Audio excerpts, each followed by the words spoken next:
So i-transition yethu iyafika ngokuthi ikabishi umsoco walo mningi muzolomisa ulihle. Okay. So amanye ama-ingredients akhona la nensangu kwiphilisi lethu. Okay. So angithi ikabishi muzolomisa any type of herb kahle any type of food once wayomisa wa intake. So intake superfood because uyithatha yonke usuyayifaka emzimbeni. Oh yeah. So that's how we transition.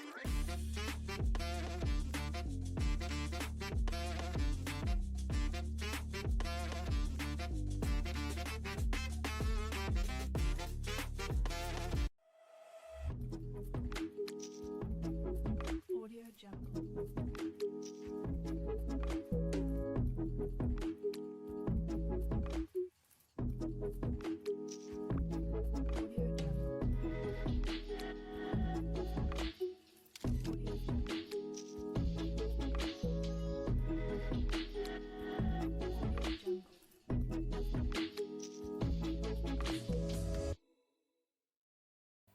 Sanibona bafethu, welcome to i-podcast kaSanele. This is another episode bafethu, ngihleli ne-entrepreneur lana, uPortia Mpungose, igama lami nguSanele. Please make sure ukuthi uyasifollowa on Instagram @SA_Mlambo. Now amanye ama-platform ungasifollowa khona same handle SA_Mlambo. Ngicela ukunamukela kwi-episode yethu. Sawubona sesunjani? Njani? Ngiyaphila njani? Ngiyaphila. Ngicela usichazele ukuthi ubani uPortia Mpungose. Okay. So uPortia Mpungose intombazane nje inkosi yami eyaqala yafunda i-marketing. Okay. eMangosuthu. So miqala ifunda i-marketing eMangosuthu kwabese kuba ne-COVID. Oh yeah. Yes, so that's where uPortia qala khona during the COVID.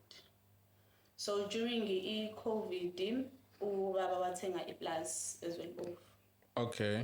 So methenga iplaza eZwelibomvu wabesethi he wants it to be a family business. Leading on to ukuthi abantu abazibo director imina according nabo sisibami. Okay. So waseqhamuka uVezukukhanya. Uvezukukhanya. So uVezukukhanya born during the COVID and esephethwe futhi amantombazana u3 which is 100% female. Okay. Which is African black female owned. Oh, okay. So then after ke saqala satshala your basics umbila.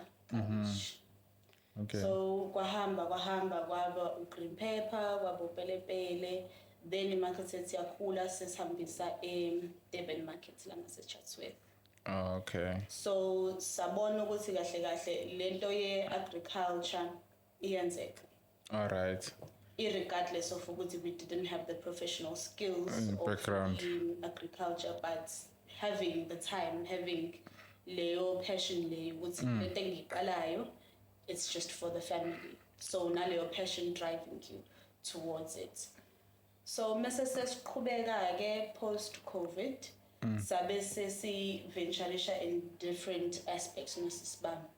Which is us acquiring ama skills are different ukuze sikwazi ukubuya nakho sesibuya sesokufaka Vezukukhanya. So then uPortia ke wangena eAsime Women. Okay. Mengena kuAsime Women then emva lokho wafunda ukuthi how do you make a business plan? How do you take care of animals? Okay. Because thina into esenza kaVezukukhanya ukuthi siyatshala ama herbs. Mase sitshalile ama herbs also with cannabis. Okay. Meaning ukuthi we have ama various products and ama health supplements which are ama capsules. Okay. Sine nsipho, sine lotion. Khona oil esiwenza as an extract eceleni. So umuntu can just buy it for their own personal use. And you get some verify ukuthi okay ama dosage omele wathathe is how much for you and your condition. Okay. So mase sesiya ke kuAsime Women ngasabe sengithola ukuthi okay kahle into ebengishoda ngayo akade ngiyithole ka marketing sengishoda iskill se agriculture.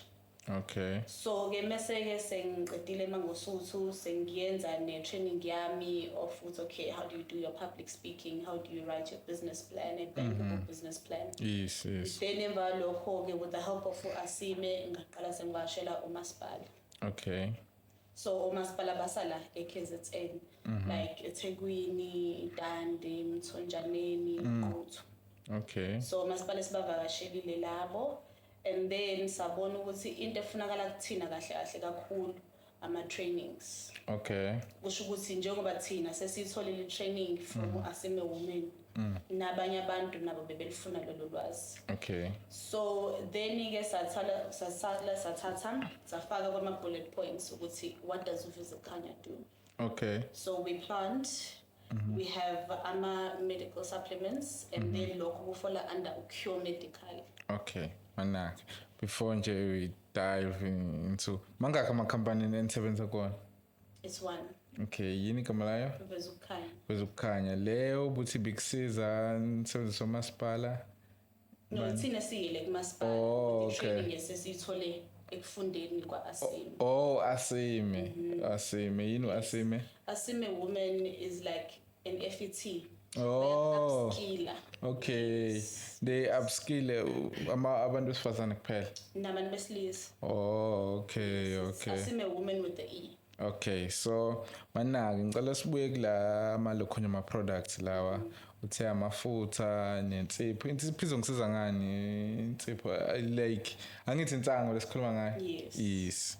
Abanye abantu ngingadidwa isingisi.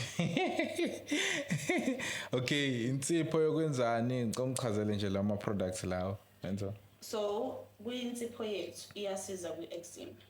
Because Ini into eczema? ekhona phakathi i-eczema uqina kwesikhumba mase Oh, okay, ngiyakubona. So umuntu mhlambe uzoyithola ukuthi isikhumba sakhe si-dehydrated to the point whereby se-develop i-eczema. Okay, yeah. Then thina-ke sabona ukuthi okay, umuntu kudala kahle kahle mewukuthi ube ne-eczema bekuthiwa makagezwe ngensango. Okay. So knowledge yethu eningi iyala ama products lawa isuka kwama products akade sebenza before. Dala. So manje it has been just modernized but still the same ingredients, still the same path, just in a different format. Okay. That's why kukhona insipho. So insipho yethu ikhona na kwi-website. Okay, nasizoyi display la. Yes. So with insipho yethu yasiza kwi-eczema, so it's got insango, it's got petroleum jelly, no vitamin E, PEG, to make sure ukuthi it holds in moisture, to make sure ukuthi isikhumba siyakwazi ukuthi si-recover. Okay. That's our soap. Okay. Njengamanje besi lokho nje. Besi ifoni yakho lena ngayi? Okay. Ibeke desk lapha.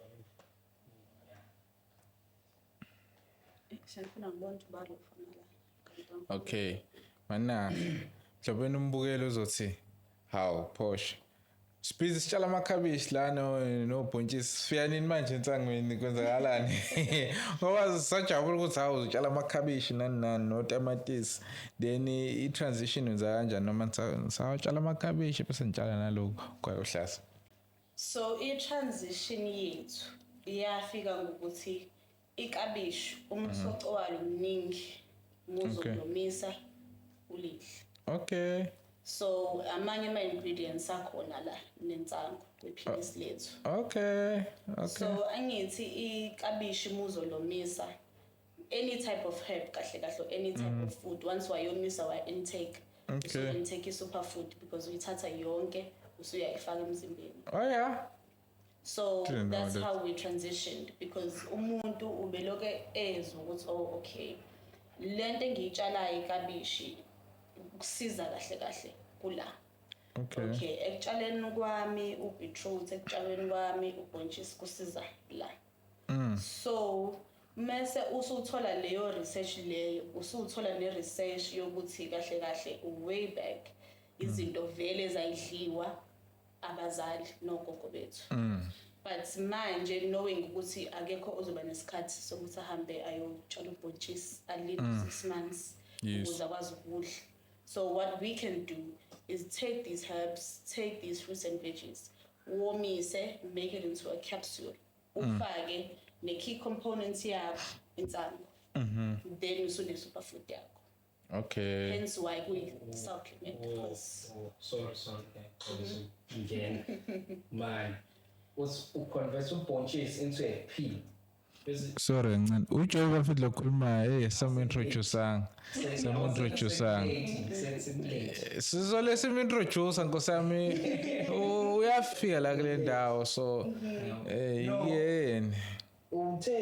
Uthatha iseed lebhontshisi uhlanganisa ama-chemicals ukhanda ibhontshisi lephilisi and then uyakwazi ukudla osikuchazele kahle. iphilisi lebhontshisi. No, akulona iphilisi labhontshisi. Lot le bhontshisi la bhontshisi. So what we do, ubhontshisi is a part of uphawu dongena iphilisi. So Okay. you will have ubhontshisi wakho, you will have ikabishi lakho, you will have ubeetroot wakho, and then uzoba nenzango. So uzothatha ubhontshisi usuvuthiwe, usutshalile for 6 months wavuthwa, uyawomisa, you crush it into fine powder. You crush your other herbs into fine powder. You crush insango into fine powder. Then we have mixa konke ukumix. Siyalithatha siyalifaka to a vegetable capsule. Then sesinephilisi. So iphilisi lethu inside liu powder or brown. So there's 0 chemicals in all of our products. So nje uzothatha iphilisi usayi mhlambe kune trace of chemical thizeni no. Qamba mama. Yabo. So there's 0 chemicals. Mengithi 0 ngiqonda ukuthi njoba noma sichelele. Asichelele mhlambe ngomanyolo. Sathatha umquba, your cow dung, your chicken coop. Sikumix and water kuhlale kufumigate then siyachelela ngakho. So that's why I say it's 100% organic. Wow. Okay. Okay, so akuza. Before babathenga iplaza nje. Inenzani kuze nikwazi ukurun ibusiness ufunde mapha amalokhonja ufunde ugcina amatric kwenzakalani? I-background yakho. A lot. So mina, I born and bred in Newlands West. Okay. Yes. So ekuthengeni iplaza njengoba nje sasihleli eNewlands indawo engathi isama flats nyana. Okay.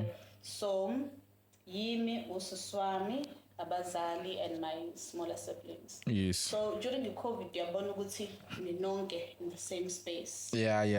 So nigcine vele senixoxa ukuthi yazi at some point I wanted to do this. Okay. So my father when I was in primary school waba neplaza lamazambane. All right. But because kwakuyena kuphela yabo iskill engakubi naso so kwagcina kwayinto ephelayo.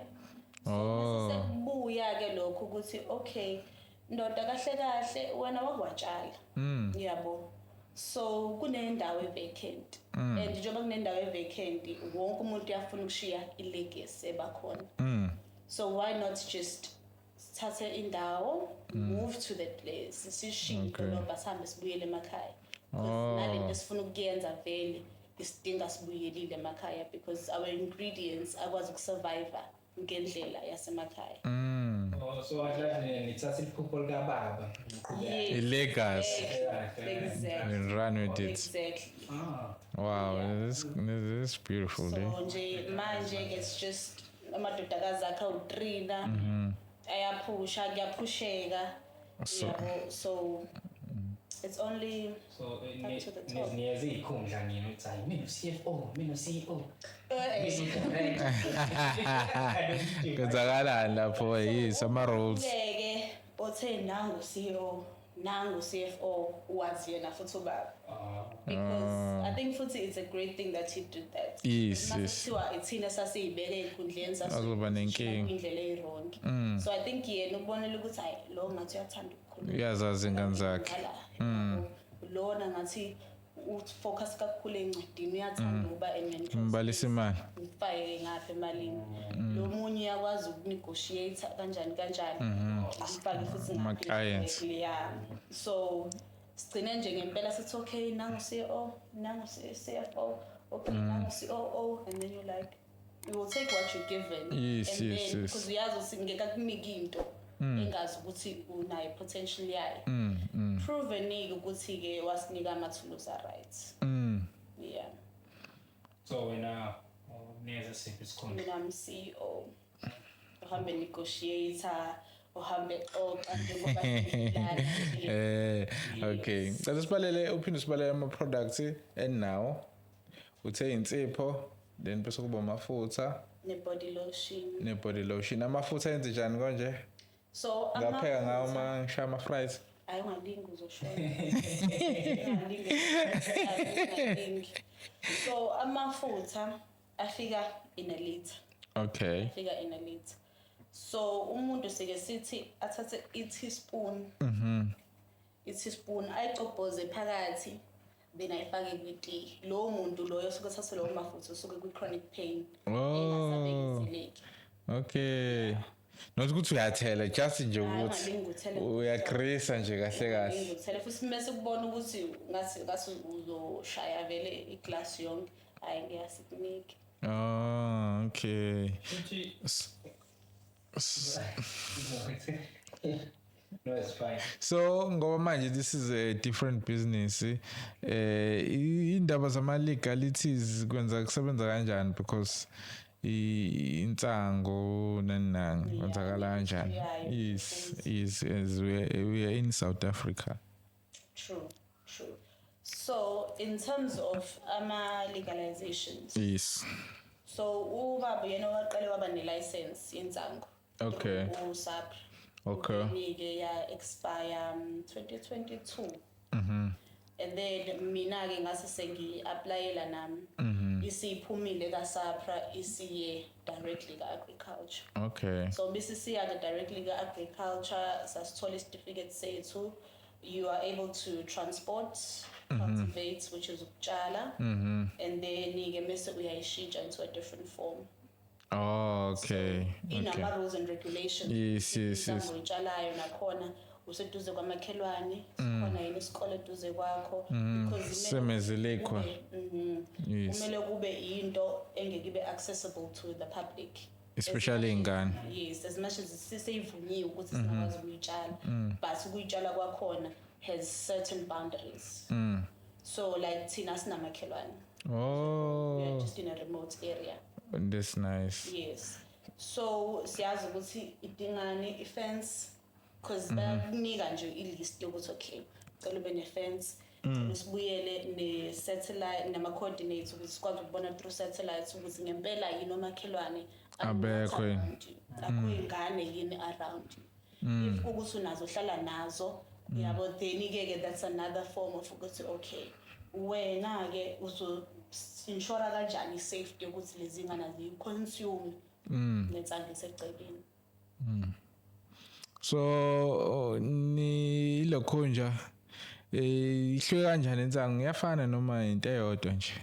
well ayifani insango because once I take i-sativa and then ngathatha ne-hemp ayisafani Okay. into ehlukisa insango is the level of i-THC ngamanye amazwi is the highness Okay. insango ehlukanisayo so i-hemp has less THC so Okay. iyona evumelekile and then you have insango with Okay. high THC of which sekumele cultivated turn it into another form ungabisabi Raw. yes ukuyidilute ukuze ukwazi ukuthi ube within ama-regulations of usungayinika umuntu Okay. So which weed has the highest TLC? sativa Sativa. Yeah. Ile bacteria Bayibiza ngani ngesiZulu? sativa. Uswatini, uswazi yini? ya bathi uswazi abanye abayibiza ngani abanye bayibiza ngenduku in different areas Sativa. yeah so nje sativa is the one with the highest level of THC Okay, so Uma mhlambe you don't use the sativa No. Oh. What would happen mhlambe if you use the sativa? Should umuntu drink le capsule or do a skyrocket or No. no? Oh, So kuma capsules ethu, they are different range. So sine capsule ye cancer, sine capsule ya diabetes, ya blood pressure, ya arthritis, ya bipolar. Sine capsule ye asthma, sine capsule ye ethi fat burn. Okay. So the only thing that happens when you take either of these capsules is you get hungry. That's the Okay. only negative thing that happens. You get hungry, oh, mesubele immunity. So when I'm also so lamba, angithi nalama superfoods esiwafakile la beetroots kabishi, everything accompanying intsango phakathi ukuthi omunye umuntu uzomthola ukuthi mhlambe uyitshena ukuthi udla ngendlela engcono or indlela kumele adle ngayo according to body mass ne-height yakhe, kanti that's not the case. So what happens is ukuthi iphilisi lethu le-immunity which regulates your whole system. So izofika lapha amabonza lo muntu emzimbeni ama-white blood cells akhe ngazuthi mancane. Because that's one thing esiphila ngayo our-white blood cells. Is uthini? Multiply. So Yes. it makes your body resistant to izinto esi-consumer manje, because there's a lot of chemicals esiwa-consumer manje. And there's just only so much that we can do to keep eating healthy. Yabo. I know. Yeah, so because niqala lento COVID kunithathe kanjani ukuthi ni understand nje, because there's so many factors that are involved kulento. It's not like utshala utamatisi uyawudayisa estradini. Ziningi izinto like kuthatha isikhathi esingakanani ukuze ni understand and become well versed with it. Kuthatha isikhathi eside because I just came to know ukuthi my father was doing research before as keep a idea ye-plus. Oh, okay. So he was doing research about yona intsangu, Okay. cultivator kanjani during yena license with USAP. So going there, yena wagcine esehambe yokhuluma in parliament. Ngenkathi nje intsangu siba legalized. He was Okay. one of the people who are for cannabis being legalized. Okay. So yena akade yenza over the years sina sisasesikoleni. He found ukuthi kahle kahle intsangu it needs time because uyitshalile manje, and then in the next 6 months uyathatha ama-seeds alesitshalo sakho sokuqala, leyo ntsangu ayisafani. Oh yeah. So over time apparently age to be stronger, Okay. and then ikwazi ukuthi ijwayele leyo environment leyo. So if I might take a seed yase-Vryheid ngizoyitshala la, it won't survive. Oh, okay. So if I take i-seed yase-Potchefstroom ngiyifaka la, it won't survive because isi-indenzele leyo climate leyo. Okay, environment. Yeah. Leyo environment leyo encode. So that's something engayona i-public knowledge. as far as I Okay. know. So in his research, kuningi esesikutholile, but at the top of my head, I know indefinitely ukuthi you cannot just take a seed out of somewhere else and uqhubeke nayo. Because you have to have your own seed to make your own product. So nathi we are slowly just trying to get into wenza i-IPO for our seed. Sikwazi ukuyi-register kube eyethu abezokukhanya. Okay. Because we keep replanting the same seed. you want to have ownership for that seed. For our seed, yes. Oh. Okay. Because I can see That's meaning if someone else has the same seed. Let's say for example, by now, not knowing it's by any seed lane, not so that, but let's say corn and one person is the same seed, but the Mpumalanga.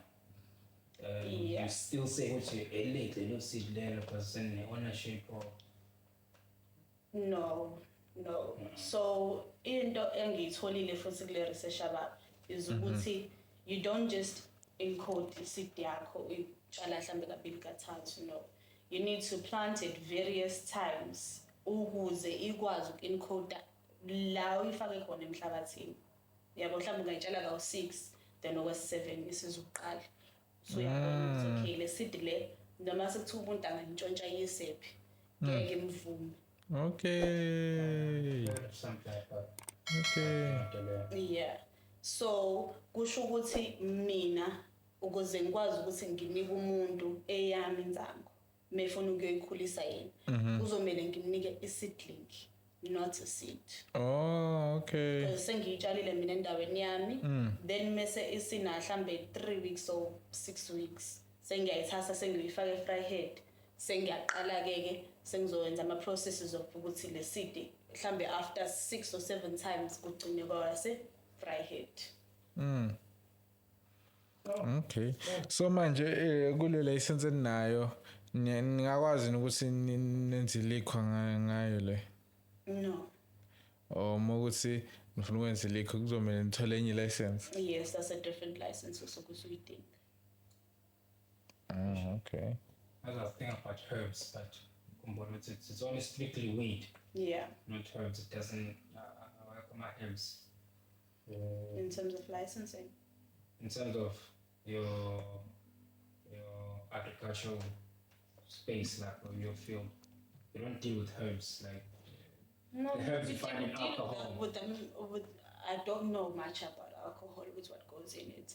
But in our herbs, sinai thyme, yabo, sinaw ginger, lezi zinto ezenza ama superfood, sinaw beetroot, yabo, amahlamvu abhatata kunye sikusebenzisayo. So we only plant lezi zinto esizaziyo ukuthi siyadinga. Like your turmeric, kumele wazi ukuthi okay, turmeric wami ngizotshala manje ngifuna uphume ngesikhathi sokuthi then mase ngiyatshala ngiyawomisa ngiyagaya ngiyasebenzisa. Okay.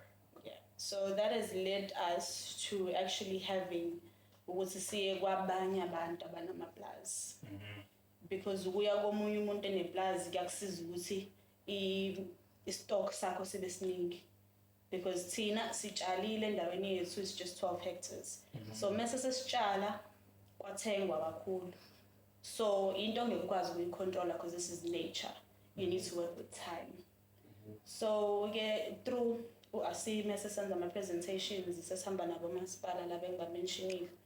Then wabe sekuwukuthi ke manje sesiyabona ukuthi okay asihambe siyomasipala sifike sibazise ukuthi okay siyacela ukuthi abantu abanendawo abangayisebenzisi basize bakwazi ukuthi sitshale nabo hayi ukuthi basitshalise sitshale nabo. So bona bazothatha away sama seedlings. Okay. Bewafake emaplazini nabo mase sebewafaka emaplazini nabo we will buy the same weed. Still buy from them. Yes, we will buy from them because at the end of the day it's their land abasitshala kuyona. So mase sesithengile kubona then sesiyareplanta ke sesiyashintsha during the timetable ukuthi okay emthonjaneni sino turmeric omngaka emsinga sino coriander omngaka sesiyazi ukuthi enquthu sinenzango engaka eBergville sesiyazi ukuthi sino beetroot omngaka. So we buy it as powder because i-license yethu ithi you can only transport powder. Okay. Illegal mususunembali yenzango. So it has to be transported in powder because the powder will be yeah. So then ike saya kubona and then sabathola abanye abantu nje basho ukuthi okay thina sinawo umhlaba we are willing to have our land worked with. Then sa negotiate ke kubona ama pricing ukuthi if I buy mhlawumbe 12 kg wakho wa beetroot umalini 12 kg wakho wenzango umalini. And mind you insango manje is at a peak because ayinayo price range. So umuntu uyayibiza price yakhe. Yes. It's not capped at the moment. So I encourage abanye abantu ukuthi go into the space because it's still available. Oh yeah, ne? Yeah. If I were to go, I mean, I want to deal with transporting it like Ngizithola license wena. Ngizithola license. Then so growing up ilokho nje ama aspirations akho ishintsha kanjani impilo yakho uyibona sula kulento le. Okay, I think yonke into ehlangene nami falls back to my dad kakhulu. So ubaba wasenze ngazi ukuthi uyabona uma ekubona ukuthi skill sakho sela. Then izinto eziningi uzoku-associate nazo. Oh, okay. Yabo. Because me growing up ngangihlezi nje xoxa ngikhuluma into enemali phakathi ngikhona phakathi yabo. Osisibami uthi uyabona ukuthi lo inamba kula kakhulu. So into ayenza was ukuthi have play dates mengizosho. Okay. Ingane. Oh. Then ugcine nawe usukuwena ukuthi mina kahle la ngikhuluma khona kumele kube nemali involved. Okay. La ikhuluma khona sisamele kube khona nezinamba ezibalansayo la ikhona. Omunye la ekhona kumele ukuthi unama relations awenzayo. So nje I think kahle ama aspirations ukuthi nje sibe successful. Then if umuntu ufuna iproduct yenu itholakala kanjani? Okay, so kwi website yethu kune WhatsApp number ekhona. So on the WhatsApp number uyakwazi ukuthi ubuke lapha yana ukuthi okay, this is what I want, khona ne price, then ke uyasi WhatsAppa usho ukuthi ukephi. So what we do is we usually deliver ngopep lana nje South Africa. Yes. So it could be a Goli, could be Limpopo, could be wherever. Cape Town, yes. But so deliver ngopep it takes 3 to 5 working days. It's a product fee going. Okay, it's in your website here. It's www.curemedical. Let me check now. Yes. Yeah, ngakwazi and we will display it la. What's your website shop? Kuningi. This is CEO le. So in the website. www.curemedical.co.za. Okay. Then ilapha zothola khona izinto azikho itoro mhlawumbe in partnership nazo mhlawumbe othi hayi uzoyithola iclicks ozoyithola kepha kaka. Not at the moment, because one thing about a brand thina into esesiyifundile about our brand is ukuthi akekho umuntu oyenzayo. Oh, okay. So akekho umuntu owenza lamaphilisi esiwenzayo, akekho umuntu owenza insipho, lotion namafutha lawo esiwenzayo. So what we want is ukuthi sibe nesitolo sethu. Okay. Then ke so approach ibona go click sebesho bethi can we please have your products in our shelves, but so far because once you go to a big company usuthi ngicela ufake product yami then i-product yakhe siyaqala isiyancipha because kunama restrictions akhona. Yeah, ne price yanyuka. Yes, so ne price yanyuka and then ngaleso sikhathi sothi wena awukakobikho ku growth stage la engazi sikhona usungaba uyofaka khona shelf umanage lawo ama cost lawo. No, that's true. Yeah. So can you share maybe a particular moment that you consider as a turning point in your life? There's various ones. But what I will say, one of my first presentations that I did, it was in a council chamber, and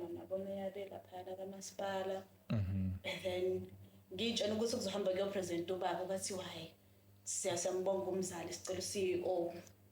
Oh nkosana yo ngisho ukubaleka.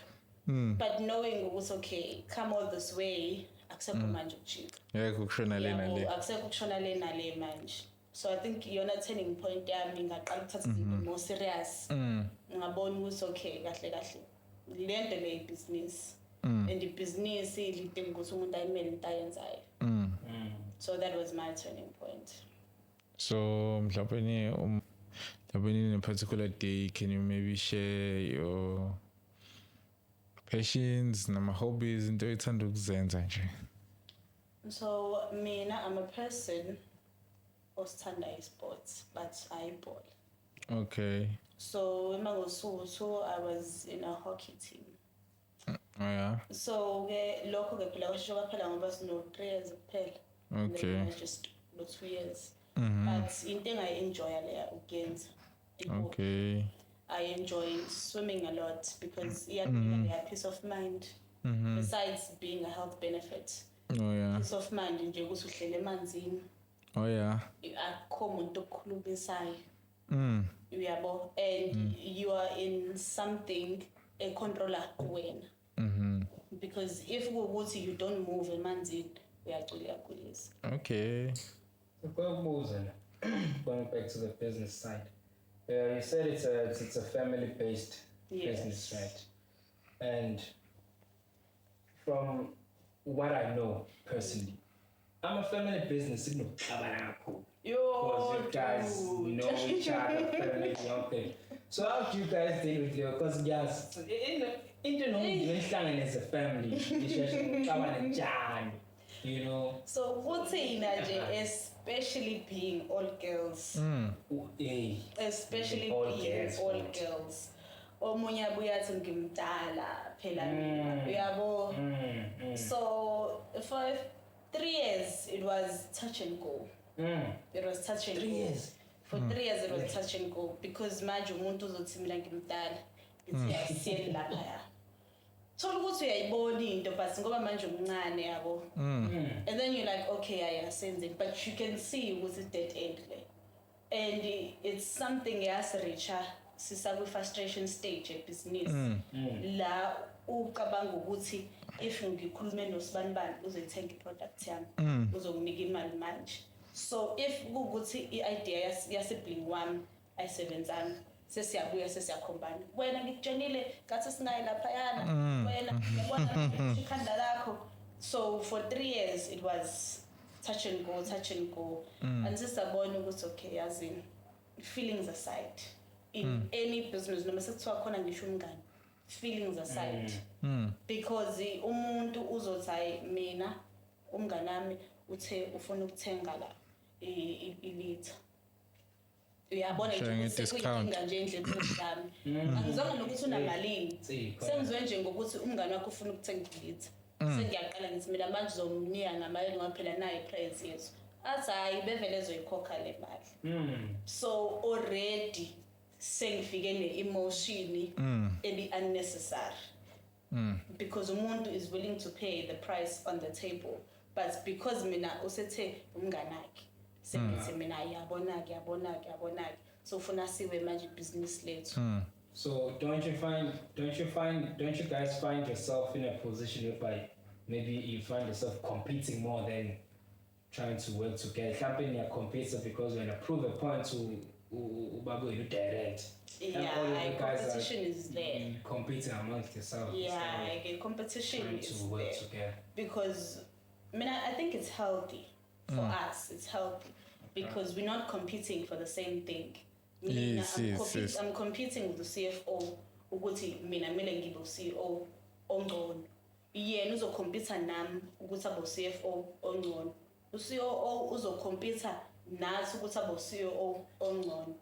So I think kahle wayihlalela phansi lento bababona ukuthi vele lapha bayathanda vele nokuthi omunye apho omunye nomunye apho omunye. So bahlukanise ukuze umuntu abe ne competition but in a different space.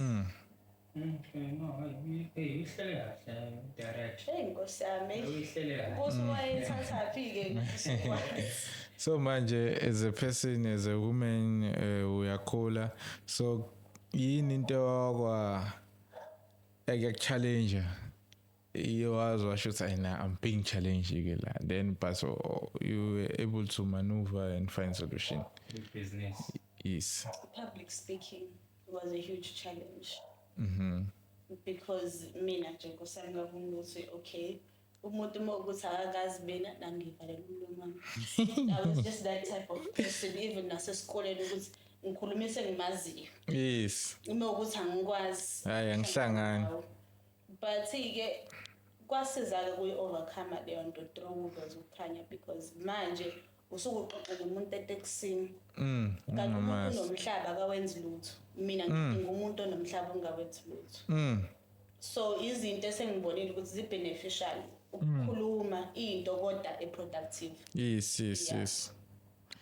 Okay, so this year kunya 2024 yini esebhayideni lakho business wise ufuna ukuyi-achieve nje njengoba thina into esebhayideni lethu ukuthi sikhulume nama-entrepreneurs siwa-invite la ku-podcast yethu sixoxe ukuthi benzani ilezo zinto nje sifuna ukuzenza is to work with entrepreneurs amaningi as possible. So wena yini ofuna uyifakile kwibhakede lakho uthi Number wona one on the bucket list, ukuthola ibhoholi. okay That's number one because being remote area, kumele wazi ukuthi amanzi kumele Askas. uyilandele. Ugesi kumele uyilandele because wena uyiplaceile kwindawo nginamakhelwane. Yeah. So ibhoholi because thina ziningi izinto ezifuna amanzi. Ugesi not necessarily. Because ugesi angeke usisize ngalutho because thina sitshala outdoor Okay. yes akuyona lesikhanyisela ugesi sifake under i-stress Zihlukile. khiphe into ethize yabo so siyayitshala nje emnyango mase itshala emnyango not even ama-pesticides ukuthi inambuzane la no because umquba lo uyawuthatha uyawuchela lapha akuhlali lutho. Okay. So nje on my bucket list number 1 is ibhoholi. Nemali ke is number 2. Hayifuni imali. So kwi-role yakho uyimeasure kanjani i-performance yakho ukuthi okay this quarter ayi ngishayile this quarter na uyimeasure how do you measure performance? Well, performance yami I think going forward as of 2024 sengi-measure ngama-contracts Oh, yeah? esayinile nabantu Wow. because iyona indawo obonayo ukuthi okay am I moving, I'm not moving. Ukuthi kuphela unyaka what will I be doing ngo-March? Because what has happened is ukuthi usuba i-entrepreneur uyasebenza, you are self-employed. So if you are self-employed kumele wazi ukuthi unyaka upheli ngoDisemba. Unyaka uphela nge-time frame yakho ukuthi I have 6 months to do this. Shuthi kumele ukuthi uDisemba manje uyaqala 6 months wami, shuthi uphela no-6 months wami. Then ke sengiyabona ukuthi oh okay unyaka wami usuphelile. So you are living komunye umhlaba ozakhele wona On calendar yakho. Or you measure it with ama-contracts so kahle expand your business. and then uyabona ukuthi okay mawukuthi ke nginama-contracts mhlawumbe awu-3 how long Okay. because kumele ukuthi mekuphela le contracts le khona le. Okay. So business leno is it a small business, SME or kanjani mawuyibheka wena? Yeah, we do fall under SME. Okay. So salary yakho as a CEO is it fluctuating or nje? Uyazi ukuthi ushanje 100,000 nje unyaka wonke. Kaze ngayifisa salary yabo njengoba ngithi self-employed there's zero salary. Salary iyo ngisho ngithi usuke uyikhandela umhlaba wakho kuphela. Because what you end up doing is ukuthi ucabanga okay umsebenzi eclassini uholile ukuze abuye kusasa ngiphinde futhi ngiqhubeke kumele nginike imali yakhe. Yes, on time. Ukwazi ukuthi iy'tshalo zami zibe right. Okay kumele ngihambe ngiyolanda umquba wey'nkomo kamakhelwane. Umakhelwane u-20 litre wakhe uzothi umalini. So uyacabanga uyabuka uyabeka la ukuthi okay January, February, March, April genza lokho ukuze by the time kushaya u6 months wesitshalo sami ukuthi ngiyosomisa siphume sinjani. Okay. Man, I remember we had a conversation before the shoot. You stating that it's going about doing Bakashi, right? So you mentioned something about funding, stipends. Am I correct? Yes. Those are the challenges you're facing, or one of the challenges you're facing within the business. Like, if you can share with what are the challenges you're facing and So What kind of assistance? i-challenge yethu manje because sisawu small business Yebo. is ukuthi we have ama-students afikayo azofuna i-in-service training. Yebo. But mefika ifuna i-in-service training that requires to give them a stipend. Okay. Once So bayithola njengoba bahamba. nami nje ngingakoholi kwamina angikwazi uku-afforda i-stipend somfundi because nawo umquba kumele ngiwuthenge amanzi ngiyawathenga nangumsebenzi osuke khona la 24/7 because kumele ahlale khona Yes. nayo udinga imali uyakudinga futhi nokudla futhi enjalo yabo kumele umbekele nemali ye-emergency ambulance ingane yami iyagula kumele ukwazi ukuthi umphuthumisele uphinde futhi umbuyise ngoba ukunaka yena kakhulu kusho ukuthi uzonaka iy'tshalo zakho kakhulu. So in terms of ama-stipend lokho kusidinga thina as uveze ukhanye ukuthi sibe formally into i-SETA sect. Yes.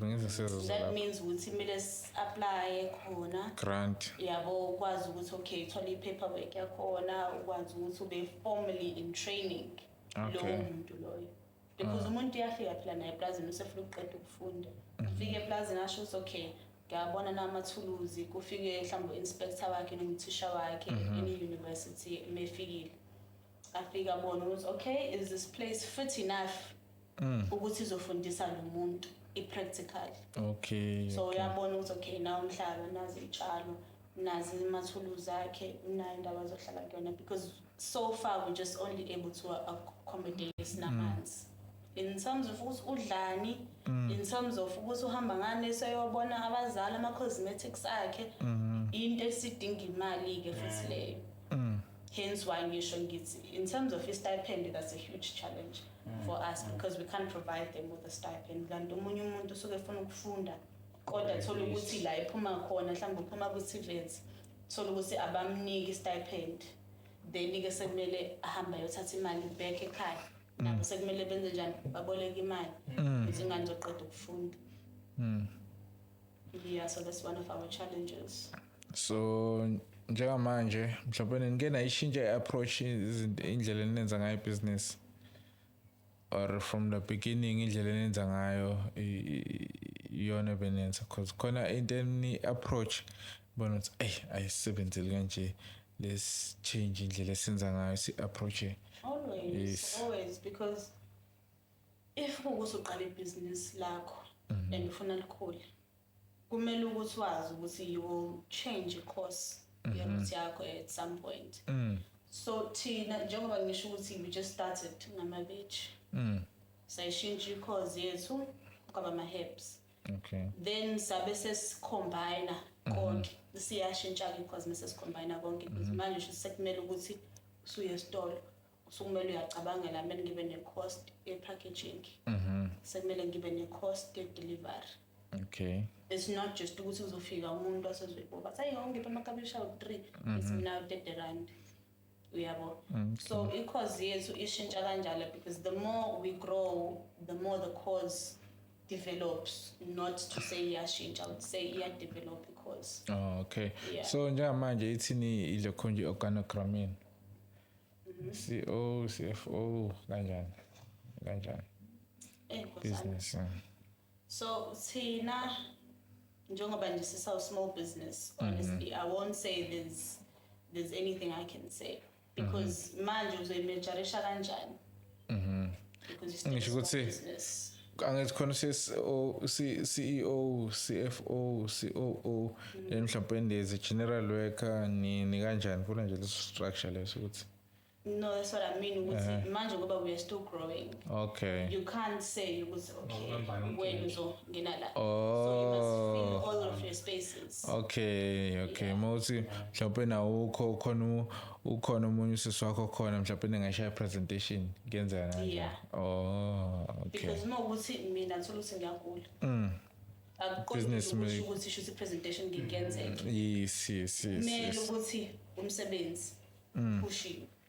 Okay, nangumuntu ke manje uyakubuka nje manje maybe young woman qeda ube graduate nje zolo lokho then uyayibuka le podcast ethu uyathanda ukungena kwi space iziphi izinto ongamtshela zona nje Ukuthi akukho ukudlula ukuqala kahle. Because as scared as you are of starting yonto ebalulekile iyona nje into ebalulekile ukuthi mhlawumbe uyabona ukuthi akunayo 50,000 kodwa kusala yokuqala. ngibona phambili Yeah, you can go uhambe uyovula ibhizinisi laphayana usho igama lakho bayakusiza bakuvulela ibhizinisi, give you a name, you start your trading and then you market yourself. Uyimarket and just stay on course. Because uqala nje mina ngihlezi ngisho ngithi methiwa okay manje kumele ukuthi sihambe siyo check ezinye indawo mhlamba siyeLimpopo. Kumele sohamba nini because kumele siqale. Okay. If kuukuthi ku require mhlamba i-research asiqale. If kuukuthi kufuna ukuthi asamse sekhe funding but just start. In anything that you want to do. Start where you are with what you have. Exactly. So It's like wanting to start a relationship. Yeah, just start it. Now I get you. You're the one who starts approaching. Yeah, so ilokhunja ama relationship and networking baluleke kangakanani le business enikuyona kakhulu because we attended a Durban Business Fair. Okay. Business chamber what big Ijwayele ukuba la e-workshop. Oh, okay. So they have nje ama cubes. Okay. Whereby you take your products, you take your display, if you have a wall banner, if you have a TV as a slideshow, you put it there. Okay. So Meaning? Maybe last year, I don't remember the month. Okay. But in J, I think right after June. Oh, okay. March. It's free. It's free. Okay, maybe we have to check it out. Then you should go there. Because Saya, So that's it. I didn't say senza June, July. Oh, yeah, isazokwenzeka futhi nalo nyaka. there went parts inside. Okay. So ama future predictions mhlawumbe ne-industry leyo kuyona ukuthi mhlawumbe ubona ukuthi izotshela ngakiphi ihamba kanjani ubona ukuthi nizokhula kanjani So don't count your chickens before they hatch. But you have to be confident in your product. yebo Uyabo. So thina njengoba sifuna ukuba nesitolo sethu, it's not isitolo sokuthi uzofika uthengelana insiphe yodwa bese uyanginika cash because we've went out to wanting that. okay so That's why kune websites. okay so it will be like business to business Manufacturing. Exactly. not business to consumer To keep it family based because manje masuzofaka isitolo lapha. Kuthina nje so 3 namakhanda aqinile kanje. Ubani ozothi manje ke hamba ke uyohlala phansi ungayi ukuyosebenza because wonke umuntu usana le anti competition yokuthi Yes. I want to make sure that I'm working to my fullest. So usumfaka esitolo usiyamlimit. So njengoba nje sibonile ukuthi okay akekho ovumile kuthina ukuthi ay mina ngizohlala ngimanage isitolo. It's just business to business. Because after a Durban Business Fair, saya a Bigville, there was an exhibition nakhona. Yep, ne Bigville. So saya ke khona. Governor Pegville It was this. Kwakhona isikhumbuzo sokuthi insangu iqhamuka khona eBigville. oh yeah well. When was the date? Usivele. Oh my goodness, when I'm was from the date Bellville. of this exhibition? Because I'm basiphatha kahle, basilalisa nje in a very nice place. We Yeah. went there through Masipala wala eThekwini. So saya khona, mesifika khona sathola nezinye inamba. Omama nje bedayisa iyona nje. Insana. yeah Bedayisa nje iyo. emaphepheni lawa afoldiwe Yes. Phela ibeke la enye ayifaka plastic. Ungazotsho ukuthi impepho. Exactly. Yona masiyana. So seeing ukuthi lezi zinto zasebenzela but azikho consistent. Kusho ukuthi thina what we do go to radio. Yabo because eBigville sabe sis-approachwa ilontunja i-One KZN TV. Okay. There, nawuthola khona eBhekwini. khona eBhekwini. Okay. So One KZN wafika kuthina wasenza i-short interview. Wabusuthi, you know what, can I call you again nize Richards Bay e-studio sethu senze nje a formal interview like how you and I are doing now. Yes. Then we put it on air. Zakhala-ke ingcingo-ke sethi Wow. nami-ke ungidilivela. Okay. Oh, Uthi dope. Yes. yeah. No. So I think into ekumele siyenze thina on our side is approach more media platforms. Oh yeah, which is Yeah. very important. I think that's what we need to do on our side is approach more media platforms. Good Because- exposure. Because ukuhamba lama exhibition lawa with our products kusikhombisile ukuthi we're the only ones making this certain products specifically. Because omunye umuntu mhlawumbe uyayenza insipho enensango but mhlawumbe uthola na vitamin E. Oh, So it's just okay. nje insipho yokugeza but ayina-effect. Okay. Yeah. No, you're well versed with this thing. Yabo ufuna umuntu oyaziyo i-product yakhe oyaziyo like njengoba ebukisa nje. Okay, before siya kwi-game I want to ask you umbuzo nje wokugcina. Nge-29 siyavota, ubaleka kanjani ukuvota? Kakhulu especially njengoba sikule mpilo sikuyona manje. Because most people say bathi 2024 is our 94. Yes. There's a lot we've seen go down. Yabo. And that means economy wise. Showcase. So nje for me not being umuntu wesifazane entrepreneur, it's not to be in a good space in the economic honestly speaking. So I'm hoping ukuthi leli vote nje lami yabo women You'll place a right, yes. Yeah. I know. Baluleke. Okay, ngicela sihambe sokuma social media streets. So check ama topic of 5 atrendayo, then you have to comment on them. Then we evala kudlala game nibe siyayivala. Yes, okay. On my social media streets umuntu otrendayo is Ngizwe Mchunu. Ngizwe Mchunu abantu bamthuka Ciao. ukuthi une show khona ishow anayo une event man. Une-event anayo nge-18 May.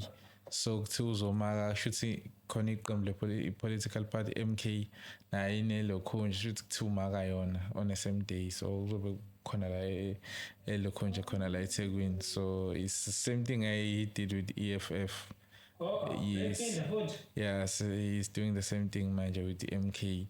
And last week he was insulting former President Jacob Zuma. So What? do you have anything to say like on this thing? Do you know what Ngizwe Mchunu? Ngiyamazi uNgizwe. Mina nje into engizoyisho ukuthi in accordance to him nezinto azenza on social media. Kumina personally is ukuthi we entertain izinto unnecessary these days. Yes. No offense to him or anything, Yes, we're just but talking. just in general conversation. This guy should be at work. Yes, ubaba mdala. He should be at work. Ayindaba sokuthi usegcwele kwama-headlines. Ukuthi manje sekwenzakala ukuthi okuyihlazo next week it's still the same Look, guy. yes, he wanna keep he wanna keep his name up there Exactly. So it's like with all wrong reason. we entertain ezinye izinto oyibonayo ukuthi this one. Aye. Okay. Enye Yeah, because ngiyakhumbula man, the first one with the EFF, did the same thing, but I didn't know he's doing it again. nah, iyakuphinda futhi. It makes you think, is it actually for a certain party or is just doing it for class? Maybe Just for- allegedly ngazathi he's being paid to try and sabotage these events because it's like a second political part now.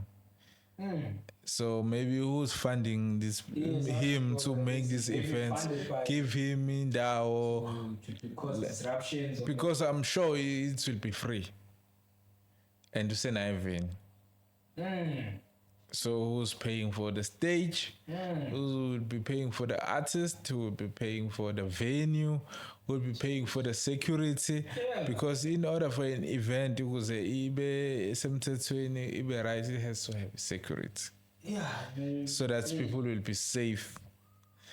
But again, never know. Another thing that is trending is the NHI Act that was signed by Mr. Ramaphosa, President Ramaphosa, izolo uyisayinile lapha Pretoria. So the act is the National Health Insurance. So do you know anything about that? I was actually watching it as well. Mm-hmm. I mean, honestly, I'm like, I'm basically right, someone to any medical aid yakhe, because in my opinion, njengoba seyisayinile lento, kusho ukuthi umuntu one-medical aid sekumele enze njani manje. Le mali akade eyikhokha uzoyenza njani? Exactly. Okay. So the foreigners that we have now, kusho ukuthi they're going to private hospitals. Kusho ukuthi manje, because umuntu has the right to pay for a privacy.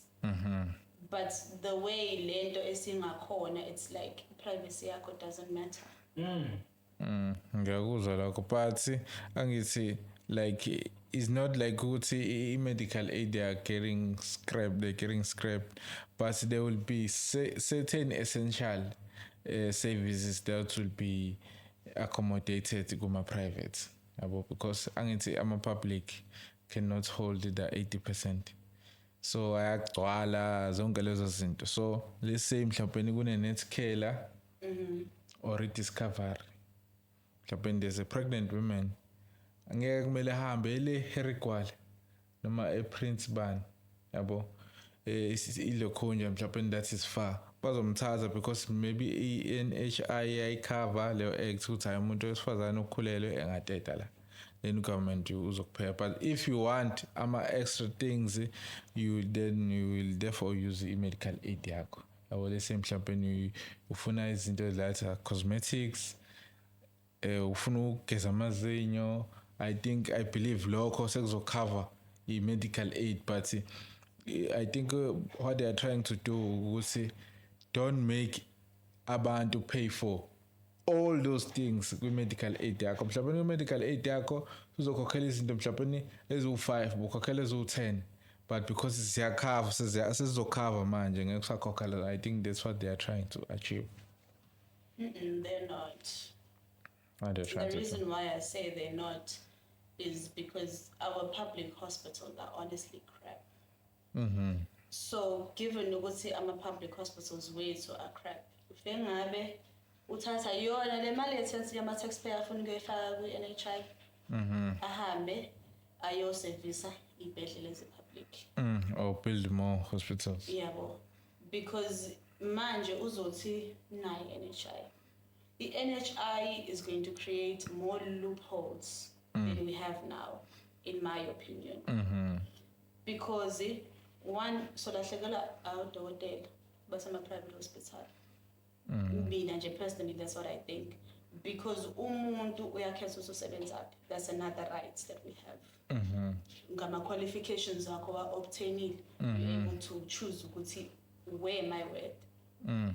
So manje musuzothi wena, okay, ngithi umuntu mhlambe if ene-emergency ese-Netcare, mhlambe athole usizo, i-right yakhe lowo muntu either way ukuthi if something happens eseduze ngase-Netcare, ukuthi alithole usizo e-Netcare. Yes. So kahle yena president wethu mhlambe nayo nendlela yakhe ayibuka ngayo, but mina as a black young female entrepreneur, I don't see it the way he sees it, because there's more money that's going to be taken out from taxpayers. Yes. We're going to suffer because as much as it's going to have doctors will leave.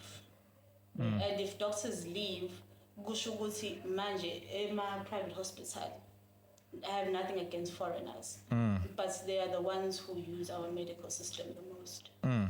So bazoya lapha because sekulegal.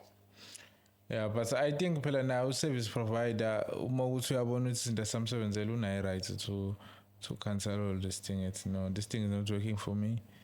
Not really, because president has signed off with he's obligated It's to not take hard. these people. No, So but they will it negotiate for the puts him in a contract. corner. They will negotiating the contract.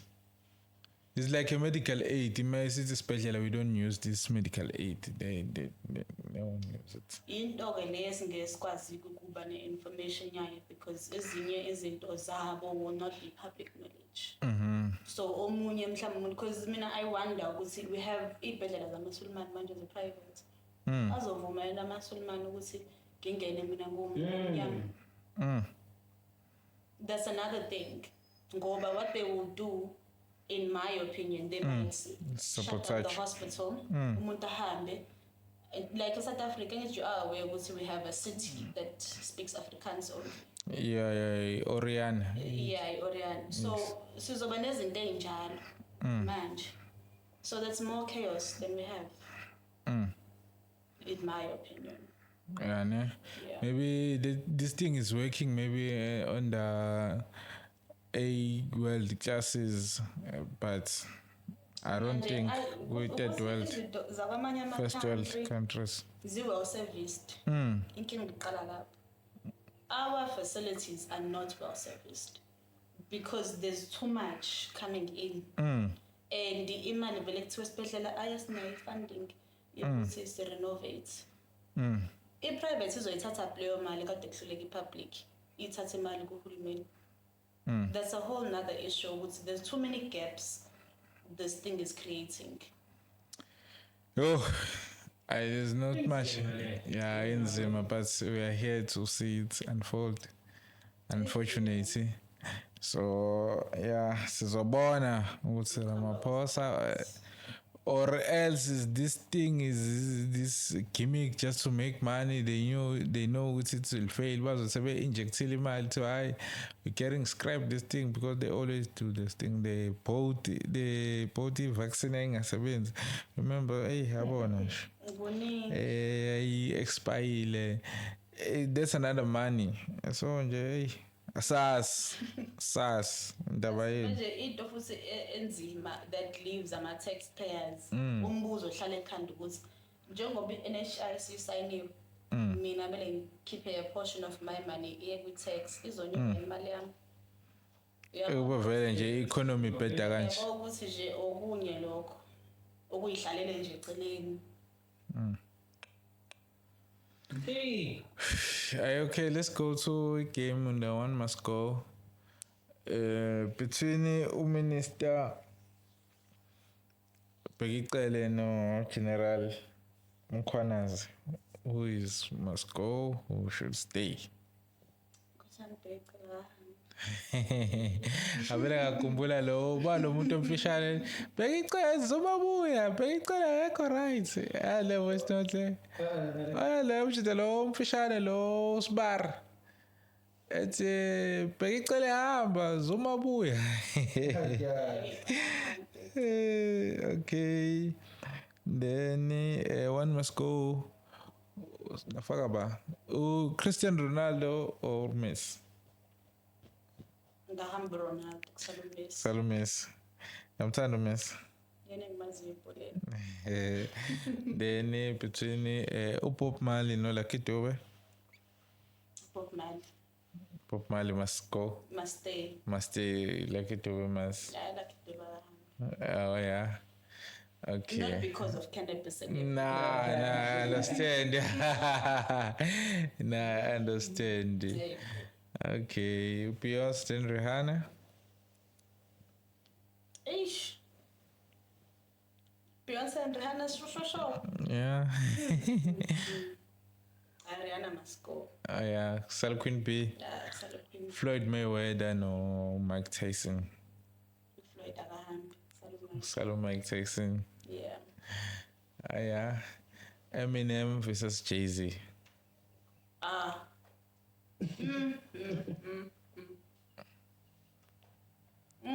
One must go, one must stay. Oh wow. Jay-Z akahamba. Salugong. Eminem. Oh yeah. Eminem has true words. Oh, yeah. Like pretty debatable, but again. Yeah, you go difficult. It's just difficult. Which one must? Oof. This was a tough one, eh? Yeah. Ish. Then let's go back. Mini Dlamini no Mihlali. Dlamini Mihlali is like, oh guys. Mihlali is like umini wakudala. Engage like Bonang wakudala. Oh, it's like Bonang wakudala. Yeah.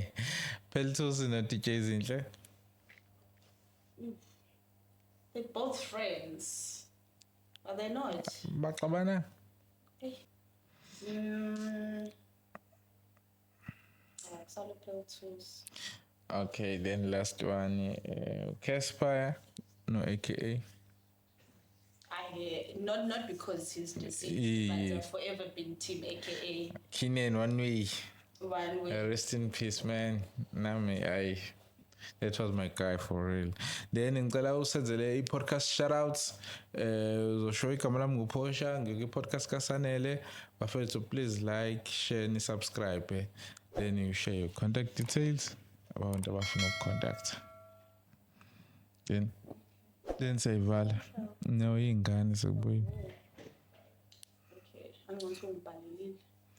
No, ngeke-podcast kaSanele. Please follow bafethu ni support channel. So guys, ngibe podcast kaSanele, Posha Mpungose waZukhanya. Please like and subscribe. And then nisivisite on our social media channels. Siyabonga bafethu, siyabonga for support niqhubeke njalo bafethu nisisupport sizole sibalethile nje abantu abelungu. So siyabonga kakhulu, sicela ukubonga futhi Posha ngesikhathi sakho ukuthi uze lana, siyabonga. Danke, siyabonga.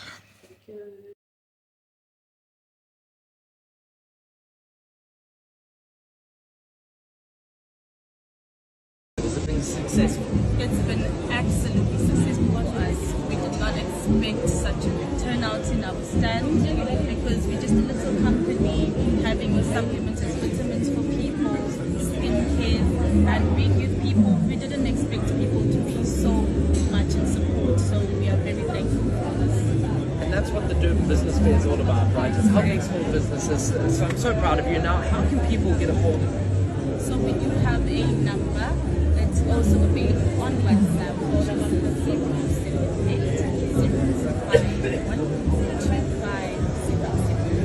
And your stand? What number stand are you on? So our stand is the name, which is Bezukhanya Business Enterprise. So if you come through today, look out for these amazing people and you'll be blown away by their products. Thanks for your time today. Thank you so much. It's East Coast Radio, Beyonce's Sweet Dreams, that plays for you next within the next 3.5 minutes. Well done, guys. You stole.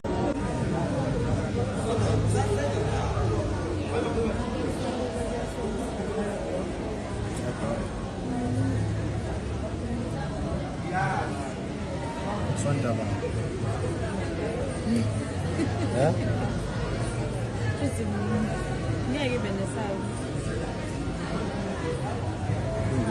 Phezulu la.